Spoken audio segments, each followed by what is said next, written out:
Digimon in 2023. I was gonna say 2013. I'm pretty sure a lot of you who are watching this, or maybe just got into the channel in the last 3 years, probably just recently got into Digimon, which is totally fine, and I think that's amazing. If you're new from these last 3 years or the last 5 years, welcome. I hope you've been enjoying yourself. But I feel like a lot of newer fans have this feeling of like almost dread and unease, because to them, we are entering a very scary point in the franchise where we know things are kind of coming, but there's nothing definite. What I wanted to do was make a video just talking about what I feel like is the best way forward for a lot of newer fans that have just recently got in, and also letting you guys know that there really isn't anything you should be worried about when it comes to being a fan of Digimon in the current year. First things first, let's just talk about upcoming projects, just to kind of quell any unease.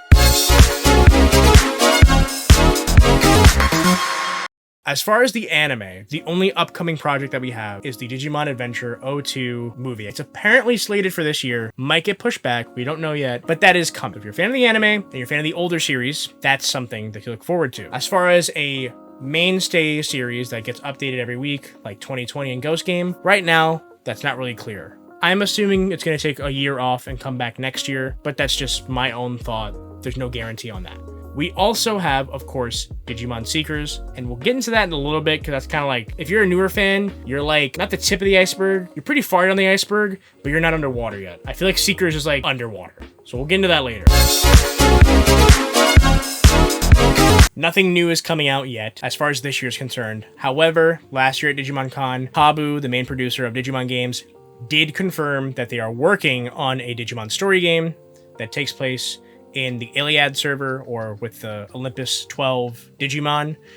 He said they were starting planning process with that last year. If you're aware of video game development, usually it's like 3 to 5 years. So that game, while it's coming, probably isn't going to come anytime soon. We don't know if there are any ports that are planned, or if that team that worked on the ports is going to be working on other games. Possible. It all depends on how well Next Order sells.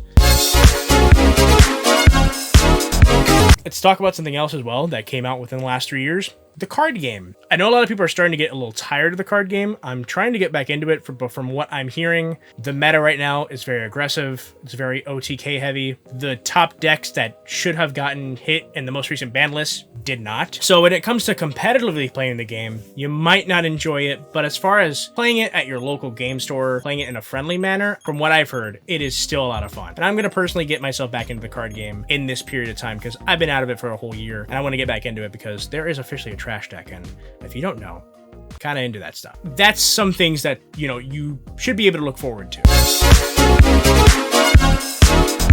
We also have, of course, the VPET side of things, and this is now kind of like getting a little closer down the iceberg. The Digimon Color just came out recently. If that's not your bag, what I would recommend for newer fans, if you haven't yet, is the Digimon 20th, which came out and is available if you're in most English-speaking countries. It's available either at your local stores or on your local Amazon. There is also the Digimon X. There's a version 1 and 2 out right now in English. Hopefully we get a version 3, but either way, I would recommend those to like newer people trying to get into the VPETs, because those are based heavily off of the original VPET, which is kind of the nexus of the entire series. Also, it's just something that kind of can help you bridge more of a connection with Digimon. If you already have a connection with Digimon, raising them just furthers it. You will find the weirdest Digimon that you think you would never have a connection with. You will probably grow one if you get to raising it on one of the VPETs. It's just, I'm assuming it's just a normal evolutionary response.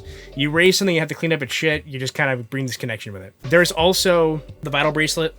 Currently, the Vital Bracelet B is the newest one that came out. I would recommend trying it out if it's your thing. It's less like a traditional VPET. It is more like a fitness buddy. There is still raising mechanics, but it's not like your traditional game. That's something you can also get into if you're trying to get into the VPETs. Try out the 20th, try out the Digimon X. There's still a lot of people playing those. There's still a big community around the VPETs that is very open and very welcoming to anyone that's new to VPETing, new to Digimon.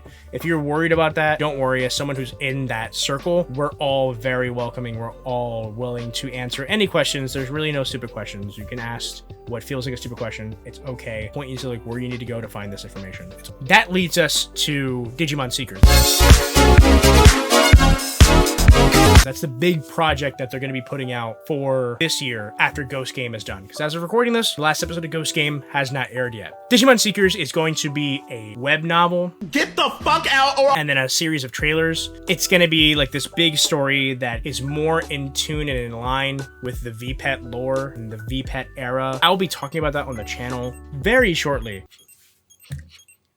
Digimon just hatched. So I'll be talking about that very shortly on the channel. But overall, I know they already mentioned that it's supposed to be more so for hardcore fans, but if you are a newer fan, try it out. See how you feel about it. If you don't really like it, let me give you some other things that you can get into. As someone who's been a fan of Digimon for like ever, I mean, I did have a lull for a period of time. I got back into it around 2013. As someone that's been a fan this long, I haven't seen everything. I haven't played every game. Still haven't played every single VPET. There's a lot about this franchise that you can get into, that you can sink your teeth into, that you can start to try to get into in this period of time where you feel like there's nothing. Because there's a whole history, about 20, 30 years of content and story and things that you can get into, that you can start trying to get back into that while there's this kind of period where there's currently no new game, there's currently no new anime. Go back and try to watch some of the older animes that you missed. Like, personally, I'm gonna go back and watch Applemon. I never watched Applemon when it was coming out. I just didn't have the time. I have heard from many people that it's one of their favorite seasons and it's one of the best seasons. And I'm open-minded. I liked Frontier. A lot of people don't like Frontier.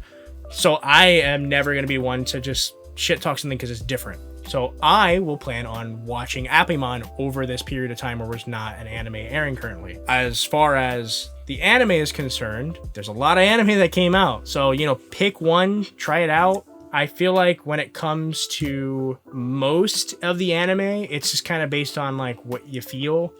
Adventure 1 and 2 are very rough. Adventure 1 had a very low budget and it feels that way. The dub is very goofy, so if that's not your thing, you might not really get into it. 02 is kind of a mess because behind the scenes was very messy. Tamers is a lot of people's favorite, but the thing about Tamers is that it kind of leverages the idea that you're already at least a little bit aware of Digimon as a franchise, and it kind of banks on that, and that's why it's a lot of people's favorites because they were already fans by that point. I think if you're just jumping in straight into Tamers, I don't know if that's a good idea. Then we have Frontier. Frontier is just different. If you like Tokusatsu and Super Sentai and stuff like that, and you also like Digimon, totally try out Frontier. I think you'll love it. I really like Frontier. And then there's Sabers. Sabers, I think, is also a pretty good show to just kind of jump into. They do introduce a lot of bigger things that were new at the time, so they don't really expect you to know what's going on. It's a 10th anniversary season, kind of, but it's also not too bad of an entry point as well. And then you have Cross Wars. That's also just very different. So if you're a fan of Digimon, it just very different. I still haven't watched Cross Wars myself. There's also a lot of manga you can read. I highly recommend the ones that I've read so far because they're really good. And that is Digimon V-Tamer 01. Shouldn't take you too long to read that. And also Digimon Next.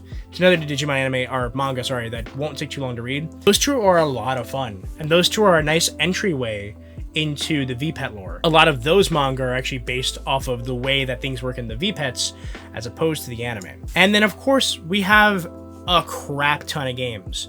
Survive just dropped last year. If visual novels aren't your thing, totally fine. Next Order just dropped before I made this video, or like last month. That is more like a VPET simulator game than like a traditional game. However, there is an easy mode that makes it a bit more like a traditional RPG, and I could recommend that. I still haven't beaten that one myself, but I mean, it's the newest game. Obviously, the game that like is the be-all end-all for a lot of people as far as recommendation is, of course, Digimon Cyber Sleuth is like everyone's recommendation because it's the easiest game to recommend. It's the first Digimon game I've actually played all the way through. That's my big blind spot. Everyone has a blind spot when it comes to being a fan of Digimon. Mine has always been the games. I didn't really play a lot of the games. I like it a lot because it reminds me of Shin Megami Tensei, and it also reminds me of Mega Man Battle Network. I'm a huge fan of Battle Network. If you're a fan of Mega Man Battle Network, I would highly recommend Cyber Sleuth. And if you can't get into Cyber Sleuth, the sequel, Hacker's Memory, has a lot of quality of life updates that make it a lot better of an experience to play, especially if you're a newer player, and it makes it a lot easier to play as well. Those are some games that, of course, like I highly recommend. Explore this franchise that you have just gotten yourself into. it's always exciting to get something new and be like new and in it with everyone watching it for the first time. But there's nothing wrong with going back and just exploring things and seeing how things are. Like, imagine you ask someone where to start with Persona or where to start with Pokemon.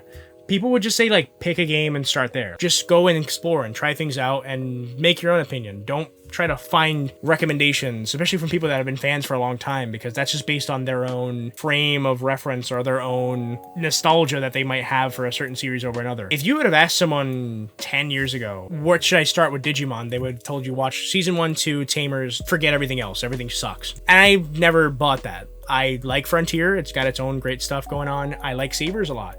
And then after that era, people said, oh, forget Applemon, forget Cross Wars, they suck. There's a lot of people that like those seasons, and they'll tell you something else. So I really feel like just pick whatever you think aesthetically stands out to you, and just chase that. Just try to find that. Try it out. I know that might be, to some people, overwhelming. Don't be too overwhelmed, but somebody mentioned something about getting in some kind of series. I think it might have been Kamen Rider. What they said was, find something that is aesthetically pleasing to you, watch it, and it's kind of like when you have a crush on someone, you know? You don't think too much about it. There's just something you like about that person. You go up to them, you meet them, and you get to know them more. And then sometimes you fall in love, sometimes you don't, and you move on to the next one. Think of it like that. Just try it out there. Look around, because this is a huge franchise. It's a multimedia franchise, and there is a lot to offer. So if you do feel uncomfortable or scared about the current future of Digimon, don't worry. Digimon taking breaks, totally normal. And this is not a break. Like, not getting a new game or anime, totally normal. As long as we're getting like VPETs in the card game and stuff like that, we're in the clear. We're doing good. So don't worry. There's still more to come, and there's still some stuff to go back and look at. And that's it for me. Huge shout out to my patrons over here. Sorry. I really appreciate it. And if you're a newer fan of Digimon, let me know what made you a fan so that we can try to recommend you some stuff that you might like. And again, you can completely ignore the recommendations and just go on your own journey and find your own stuff that you like, because that's my favorite part about Digimon, is just how different it is and how varied it can be. Shout out to all the new fans. Shout out to all the OGs as well. And shout out to you if you're just getting in it today. See you when I see you. Peace.